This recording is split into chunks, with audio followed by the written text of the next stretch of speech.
Yan. Bale, ito mga boss, itong hawak ko ngayon, ito ang ating tornado hatch. Yan. So, walang pakita sa inyo. 8 months na to. Running to 9 months na. Late born banded. Yan. Ano lang siya, medium station. Itong mga tornado hatch natin, ito yung may magagandang score sa atin ngayon.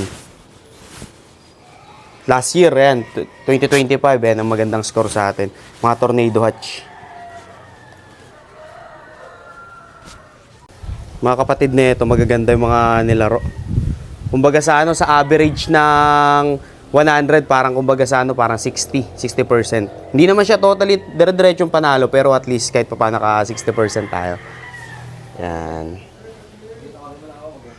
Ayan ang ating tornado hatch. Ayun lang mga boss. Pinakita ko lang sa inyo tong tornado hatch natin. Yan ang gwapong manok.